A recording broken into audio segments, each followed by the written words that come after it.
नमस्कार, मैं हूं आपके साथ प्रदीप आजाद और आज खास बातचीत के इस खास विशेष प्रोग्राम में एक वो शख्स जुड़े हैं हमारे साथ जो राजस्थान के बेरोजगार युवाओं की आवाज लगातार उठाते रहे हैं और इस समय केवल राजस्थान ही नहीं, राजस्थान से बाहर यूपी में भी उनकी आवाज, उनके संगठन की आवाज लगातार उठ रही है। यूं तो देश में समस्याएं कई हैं, राजस्थान में समस्याएं कई हैं और अक्सर सरकार कटघरे में खड़ी होती है। कई संगठन सरकार को कोसते हैं, सरकार अपनी बात कहती है और संगठनों से आर पार कई बार आमना सामना भी होता है।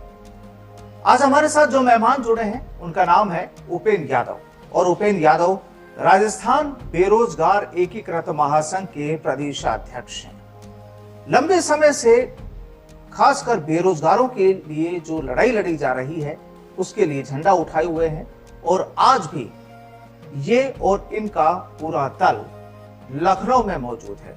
लखनऊ में जहां पर खबरें सामने ये आ रही है कि वहां पर कांग्रेस कार्यकर्ताओं ने बेरोजगारों युवाओं के साथ मारपीट की है और काफी ये मामला इस समय सोशल मीडिया पर बहुत तेजी से ट्रेंड में है।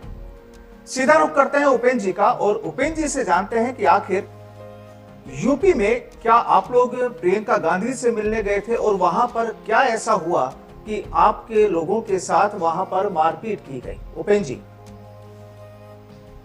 सर, मैं आपको बताना चाहूंगा कि राजस्थान में कंप्यूटर भर्ती की घोषणा की गई। राज्य सरकार ने कंप्यूटर भर्ती का कैडर बनाया, लेकिन नियमित भर्ती की वादा किया गया था। लेकिन उन्होंने ये कहा, शिक्षा मंत्री जी का बयान आया कि हम संविदा पर कंप्यूटर भर्ती निकालने वाले हैं। पहले दिन से हमने विरोध किया क्योंकि यही मामला उत्तर प्रदेश में जब संविदा पर मामला आया तो प्रियंका गांधी जी ने वहां विरोध करते हुए ये कहा था कि संविदा पे भर्ती निकालना युवाओं का अपमान है, युवाओं का शोषण है। तो उसी को लेकर लगातार हमने पहले प्रयास किया, माननीय मुख्यमंत्री जी से मिलने का प्रयास किया, मुलाकात नहीं हो पाई, उन तक बात पहुंचाने की कोशिश की। शिक्षा मंत्री जी से 3 बार मिले और पिछले 24 दिन से हमारे साथी गाजीपुर बॉर्डर दिल्ली पे वहां पड़ाव पे थे। इस गर्मी में, इस बरसात में वहां डटे हुए थे और पुकार कर रहे थे कि माननीय मुख्यमंत्री तक हमारी बात पूछे। एआईसीसी भी गए कई बार, एआईसीसी पुलिस ने उनको दुत्कार के भगा दिया। एआईसीसी के बड़े नेताओं से मुलाकात की, वो लगातार ये कोशिश कर रहे थे कि हमारे जो अभिभावक है मुख्यमंत्री जी उन तक बात पूछे और जो हम मांग कर रहे थे संविदा पे भर्ती नहीं होनी चाहिए क्योंकि राजस्थान में पहली बार कंप्यूटर भर्ती होने वाली है, तो हम कह रहे हैं नियमित तौर पर भर्ती निकाली जाए। तो इसी मांग को लेकर हमारा लगातार महापड़ाव जारी था। लेकिन हम लोगों ने, जब हमें पता चला कि प्रियंका गांधी जी उत्तर प्रदेश में दौरे पे आ रही है, तो हमने निर्णय लिया कि हम मुख्यमंत्री जी तक बात पूछे, इसलिए प्रियंका गांधी जी से मुलाकात करते हैं। हमारे 70-80 लोगों का दल उत्तर प्रदेश लखनऊ में पूछा, हम वहां कांग्रेस कार्यालय में पहुंचे। अब जैसे प्रियंका गांधी जी की प्रेस कॉन्फ्रेंस थी तो हम उससे थोड़ी दूरी पे थे, हम शांतिपूर्ण वहां खड़े हो गए, हमारे बैनर थे, कम से कम उनकी नजर पड़े, उन तक हमारी बात पहुंचे। जैसे हम खड़े हुए, उनकी प्रेस कॉन्फ्रेंस चालू हुई, उस समय धीरज गुर्जर जो यहाँ के सह प्रभारी है और जहाजपुर के पूर्व विधायक है, और इसके अलावा जुबेर खान जो राष्ट्रीय सचिव है, वो दोनों हमारे बीच में है। उसके विजुअल वीडियो मैंने मीडिया को उपलब्ध करवाई, तो हमारे बीच में आधा घंटे बैठे रहे। उन्होंने विश्वास दिलाया कि हम राजस्थान के रहने वाले, आपके किसी बेरोजगार साथ गलत नहीं होने देंगे, हम 5 व्यक्तियों के नाम दे दीजिए, हम प्रियंका गांधी जी से मुलाकात करवाएंगे। उन्होंने कहा आप चाय पीजिए, उनके साथ ही हमें चाय भी पिलाया, वहां बिठाया, मान सम्मान दिया और वो विजुअल मैंने मीडिया को भेजा और मैंने फेसबुक पे लाइव भी किया कि हमारे बीच में आ गए और हम संतुष्ट है। हमने मीडिया वालों ने भी हमसे बाइट की, हमने कहा कि ये लोग हमारी गारंटी ले रहे, मिलवा रहे, पासपोर्ट का हमें हमारे काम से मतलब है, हम यहाँ राजनीति नहीं करने हैं, केवल आए कि हमारा मामला माननीय मुख्यमंत्री जी तक प्रियंका गांधी जी के माध्यम से पूछे, भर्ती नियमित तौर पे हो, न कि संविदा के तौर पे हो। लेकिन समय बीतता गया, 1 घंटा हुआ, 2 घंटा हुआ, 3 घंटे हुए। हमारे कुछ साथी बाहर गए थे, थक गए थे, मैंने कहा कि कुछ साथी बोले कि हम नाश्ता और कोल्ड ड्रिंक ले आते हैं, सुबह से खाना भी नहीं खाया था। हमारे साथी कुछ कोल्ड ड्रिंक और लाने गए। कुछ देर दौरान क्या हुआ कि बीच में कुछ लोगों के टोन मार के जा रहे थे, व्हाइट कपड़े पहने थे, वो यूथ कांग्रेस के कार्यकर्ता थे।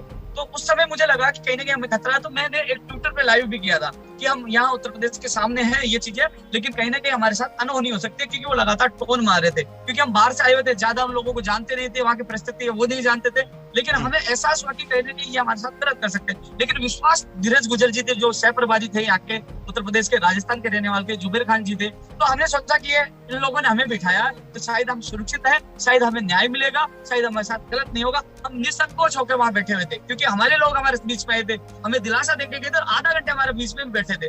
लेकिन जैसे प्रियंका गांधी जी की मीटिंग समाप्त हुई, जैसे हमें लगा कि ये तो हमें 2-3 घंटे बिठा दिया, मिला दे रहे, भूखे प्यासे हम बैठे हुए, हमारे अभ्यर्थी उठ के उनकी गाड़ी के पास गए, धीरज गुर्जर जी गाड़ी के पास गए। ऐसे में जैसे प्रियंका गांधी जी गुजरी, उसके बाद उन लोगों ने दौड़ा दौड़ा के पीटा, मेरे साथ मारपीट की गई, मेरे गर्दन पकड़ी गई। लेकिन जैसे ही मैंने खुद को अपने आप को बचाया तो मैंने चारों तरफ देखा कि मेरे बेरोजगार साथियों को पीट रहे थे, किसी के पास मोबाइल हाथ में नहीं था क्योंकि वो डरे हुए थे, उनकी संख्या ज्यादा थी। फिर मैंने मेरे पेज में 48 सेकंड का लाइव किया, ये बोलते हुए कि देखिए उत्तर प्रदेश कार्यालय में मेरे बेरोजगार साथी को पीटा जा रहा है, क्योंकि उससे पहले मुझे पीटा जा रहा था। इस समय लाइव निकल पाया, जैसे मैं खुद को बचाया। लेकिन आपको आपके साथियों के साथ जो मारपीट हुई उसकी कोई वजह बताई गई उन्होंने कि आखिर मारपीट क्यों की गई?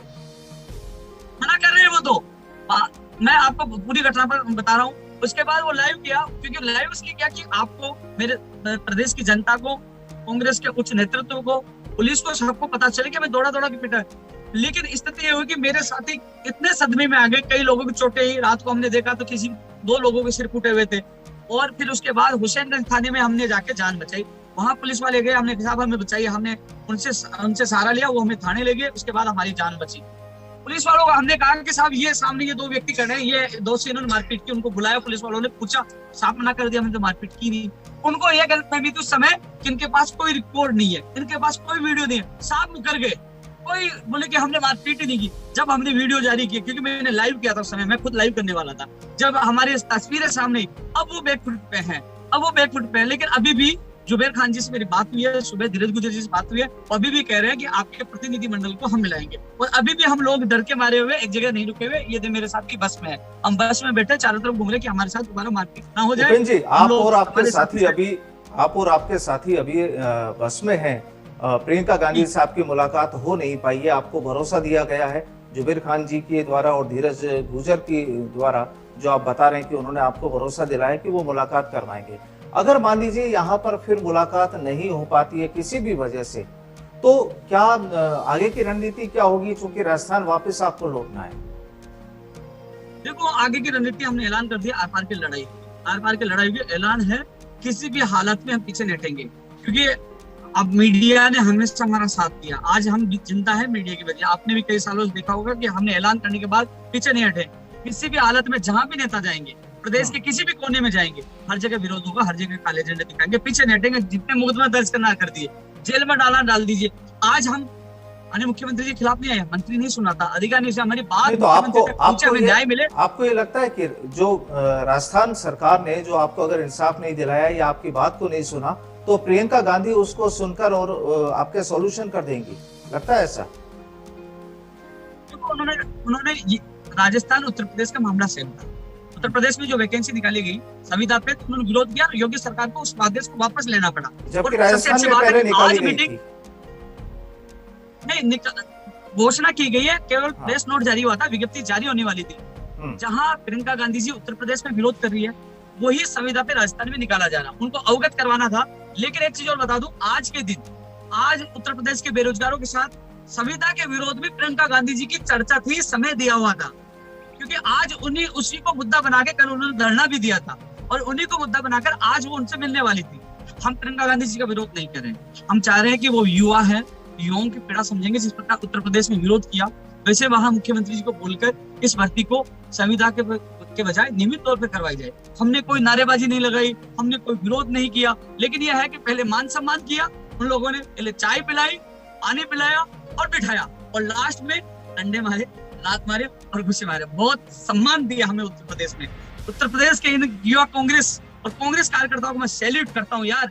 अब राजस्थान में आप आओगे तो हम इतना सम्मान देंगे, आपको मिठाई खिलाएंगे, बिठाएंगे, लेकिन हमें अफसोस है कि आप लोगों ने पहले चाय पिलाई, बिठाया, पानी पिलाया, उसके बाद यहाँ पर आप अपनी इस मांग को लेकर लखनऊ तक पहुंचे, आपने प्रियंका गांधी से मिलने की कोशिश की भी और कर भी रहे हैं, लेकिन इसके अलावा आप और आपका संगठन पिछले काफी समय से कई बेरोजगारों की कई बड़ी मांगों को लेकर, उनकी नियुक्तियों को लेकर, रोजगार को लेकर लड़ाई लड़ते रहे, लेकिन क्या लगता है कि अभी तक कोई हल निकल पाया किसी भी मुद्दे पर सरकार की ओर से? देखो, एक चीज बताऊं, अब लड़ाई जो भी हो रही है, हाल ही में 1 महीने के अंदर मैंने मुख्यमंत्री जी से कई काम करवाए। सुप्रीम कोर्ट से एसएलपी वापस लेने का मामला हो, पटवारी की एक एग्जाम का मामला हो, रीट की परीक्षा तिथि का मामला हो, 2018 की ज्वाइनिंग देने का मामला हो, फर्स्ट ग्रेड को ज्वाइनिंग देने का मामला हो, और बिजली विभाग की परीक्षा के अंदर राजस्थान देने का मामला हो, राजस्थान का सामान्य ज्ञान जोड़ने का मामला हो, टेक्निकल हेल्पर, यानी कि काफी काम करवाए। ऐसा नहीं कि मैं मुख्यमंत्री के, मान लो हमारी लड़ाई है कि मैं उनकी खिलाफत कर दूं, राजनीति करूं, मैं राजनीति नहीं करूंगा। मुख्यमंत्री जी ने अन्य राज्यों की तुलना में अच्छा काम किया था, मैंने धन्यवाद दिया था, आज भी धन्यवाद देता हूँ, और आज भी विश्वास है कि वो सुनेंगे। हम लोग उनके खिलाफ नहीं है, हम बगावत करने नहीं आए, हम वो एमएलए थोड़ी है कि बगावत करके उनकी कुर्सी को गिरा देंगे। हम इसलिए आए थे कि मुख्यमंत्री तक वो फोन करे, मुख्यमंत्री तक बात पूछे कि हमारी मंत्री नहीं सुना, हमारे अधिकारी नहीं सुने और हमें न्याय मिले, इसलिए आए थे। और ये चीज ये नहीं है कि हमारी कई मांगे पूरी की है, बहुत मांगे पूरी की है, लेकिन यहाँ भी उपेंद्र जी हालात यही बने ना कि अगर राजस्थान में आपकी सुनवाई हो जाती तो शायद आप यूपी नहीं जाना पड़ता प्रियंका गांधी से मिलने के लिए। मजबूरी यही रही ना, इसी वजह से आप वहां पहुंचे। आप सही कह रहे हो। पिछले 24 दिन से हमारे बेरोजगार कंप्यूटर भर्ती के लोग गाजीपुर बॉर्डर पे धरना दे रहे थे। गर्मी थी, बरसात थी, बारिश हो रहे थे, खाने का कोई ठिकाना नहीं था, और इनके माँ बाप फोन करके रो रहे थे कि बेटा बेटी आ जाओ वापस, हमें नौकरी नहीं चाहिए। ये कह रहे थे कि हमें MCA, BCA, BTech ये किए, डिग्रियां लिए, 10 लाख रुपए खर्च किए, हम कैसे आ जाएं? हम संविदा पे थोड़ी नौकरी लगेंगे। 19 दिन तक मैं भी इनके पास नहीं पहुंचा था, क्योंकि 19 दिन तक वहां जयपुर में कई धरने प्रदर्शन थे, मैं भी जीता। 19 दिन तक मैं 3 बार मुख्यमंत्री जी से मिला, 4 बार CMO गया, मैंने कोशिश बहुत जी तोड़ की। मुझे लगा कि हमने कांग्रेस को समर्थन दिया 7 का, मुझे लगा कि अब मुझे दोनों में से एक को चुनना पड़ेगा, कांग्रेस या बेरोजगार। मैंने बेरोजगार को चुना क्योंकि ये मेरी पार्टी है, मेरी पार्टी मेरे बेरोजगार है, मैं इनके लिए जान भी दे सकता हूँ। कल मेरे ऊपर भी चोट लगी है, मुझे भी पीटा गया है, और आज भी इनके साथ हूँ। लेकिन मैं वहां से इनके बीच में 2 दिन रात को मैं सोया, मैं सड़कों पे मैं इनके साथ सोया हूँ, और इन लोगों की पीड़ा देखने के बाद मैंने कहा कि इनकी बाजी मांग है, सही मांग है, और मैंने ऐलान किया था, अल्टीमेटम दिया था कि हम 3 दिन का अल्टीमेटम दे रहे हैं, 2 दिन का अल्टीमेटम दे रहे हैं, आपने मांगे नहीं मानी तो हम उत्तर प्रदेश जाएंगे। हमने CMO में अभी क्या प्लानिंग है कि अब अगर प्रियंका जी से आपकी मुलाकात हो जाती है तो ठीक है, और नहीं होती है तो वापस आप राजस्थान लौटेंगे? बहरन अभी तो फिलहाल हम लोग मुलाकात के लिए बैठे हैं, और हमारे साथी उत्तर प्रदेश में आ सकते हैं, लेकिन ये जरूर है कि राजस्थान में करें या उत्तर प्रदेश में, ये निर्णय अभी आज कर लेंगे। लेकिन यह जरूर है कि लड़ाई रुकेगी नहीं, आर पार की लड़ाई होगी। हमने ऐलान कर दिया, अब लड़ाई लड़ेंगे, चाहे कुछ भी हो जाए, पीछे नहीं हटेंगे, किसी भी हालात में समझौता नहीं करेंगे। जब तक हमारी मांगे नहीं मान ली जाए, हम लड़ाई लड़ेंगे। तो बिल्कुल, जब तक मांगे नहीं मानी जाएगी, जब तक इनकी पूरी जो लड़ाई है वो पूरी नहीं हो जाती है, सरकार इनकी मांगे नहीं मान लेती है, तब तक बेरोजगारों की लड़ाई सरकार से जारी रहेगी। प्रियंका गांधी से मिलने के लिए अभी यूपी के लखनऊ में डेरा डाले हुए हैं, और हालात ऐसे बन रहे हैं कि इस समय सभी लोग, जितने भी राजस्थान के बेरोजगार हैं, वो एक बस में बंद हैं, क्योंकि रात को इनके साथ वो घटना हुई जिनकी शायद इन्हें उम्मीद नहीं थी। हालांकि डर अभी भी कायम है, लेकिन हौसला और इच्छा यही कि किसी भी तरीके से प्रियंका गांधी से मुलाकात हो, ताकि वहां का पैगाम राजस्थान सरकार तक पहुंचे और बेरोजगारों की जो समस्याएं हैं, जो उनकी परेशानियां हैं, उनसे उन्हें निजात मिल सके। कहना यही कि अगर ऐसा नहीं हुआ तो लड़ाई जारी रहेगी। उपेंद्र जी, आपका हमारे साथ जुड़ने के लिए बहुत बहुत शुक्रिया। फिर मुलाकात होगी। नमस्कार।